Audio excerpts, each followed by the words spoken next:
جو چیز آسمانوں میں ہے اور جو چیز زمین میں ہے سب اللہ کی تسبیح کرتی ہے، اسی کی سچی بادشاہی ہے اور اسی کی تعریف ہے، اور وہ ہر چیز پر قادر ہے۔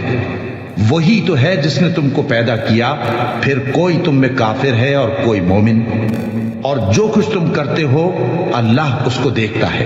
اسی نے آسمانوں اور زمین کو حکمت سے پیدا کیا، اور اسی نے تمہاری صورتیں بنائیں اور صورتیں بھی اچھی بنائیں، اور اسی کی طرف تمہیں لوٹ کر جانا ہے۔ جو کچھ آسمانوں اور زمین میں ہے وہ سب جانتا ہے، اور جو کچھ تم چھپا کر کرتے ہو اور جو کھلم کھلا کرتے ہو اس سے بھی آگاہ ہے، اور اللہ دلوں کے بھیدوں تک سے واقف ہے۔ کیا تم کو ان لوگوں کے حال کی خبر نہیں پہنچی جو پہلے کافر ہوئے تھے؟ تو انہوں نے اپنی کرتوت کی سزا کا مزہ چکھ لیا، اور ابھی دکھ دینے والا عذاب اور ہونا ہے۔ یہ اس لیے کہ ان کے پاس پیغمبر کھلی نشانیاں لے کر آتے تو وہ کہتے کہ کیا ایک آدمی ہمیں ہدایت کرے گا؟ تو انہوں نے ان کو نہ مانا اور منہ پھیر لیا، اور اللہ بھی بے نیاز ہو گیا، اور اللہ بے نیاز ہے، لائق حمد و ثنا ہے۔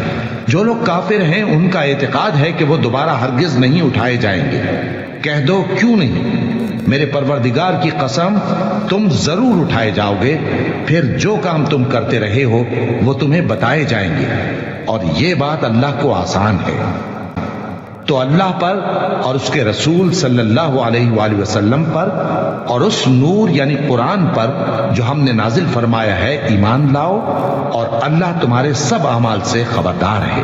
جس دن وہ تم کو اکٹھا کرے گا یعنی حشر کے دن، وہ نقصان اٹھانے کا دن ہے، اور جو شخص اللہ پر ایمان لائے اور نیک عمل کرے وہ اس سے اس کی برائیاں دور کر دے گا، اور جنت کے باغوں میں جن کے نیچے نہریں بہ رہی ہیں داخل کرے گا۔ وہ ہمیشہ ہمیشہ ان میں رہیں گے، یہی بڑی کامیابی ہے۔ اور جنہوں نے کفر کیا اور ہماری آیتوں کو جھٹلایا وہی اہل دوزخ ہیں کہ ہمیشہ اس میں رہیں گے، اور وہ بری جگہ ہے۔ کوئی مصیبت نازل نہیں ہوتی مگر اللہ کے حکم سے، اور جو شخص اللہ پر ایمان لاتا ہے وہ اس کے دل کو ہدایت دیتا ہے، اور اللہ ہر چیز سے باخبر ہے۔ اور اللہ کی اطاعت کرو اور اس کے رسول کی اطاعت کرو، پس اگر تم منہ پھیر لوگے تو ہمارے پیغمبر کے ذمے تو صرف پیغام کا کھول کھول کر پہنچا دینا ہے۔ اللہ جو معبود برحق ہے اس کے سوا کوئی عبادت کے لائق نہیں، تو مومنوں کو چاہیے کہ اللہ ہی پر بھروسہ رکھیں۔ مومنوں، تمہاری بیویوں اور اولاد میں سے بعض تمہارے دشمن بھی ہیں، سو ان سے بچتے رہو، اور اگر معاف کر دو اور درگزر کرو اور بخش دو تو اللہ بھی بخشنے والا ہے، مہربان ہے۔ تمہارا مال اور تمہاری اولاد تو آزمائش ہے، اور اللہ کے ہاں بڑا اجر ہے، سو جہاں تک ہو سکے اللہ سے ڈرو اور اس کے احکام کو سنو اور اس کے فرمانبردار رہو اور اس کی راہ میں خرچ کرو، یہ تمہارے حق میں بہتر ہے۔ اور جو شخص طبیعت کے بخل سے بچایا گیا تو ایسے ہی لوگ راہ پانے والے ہیں۔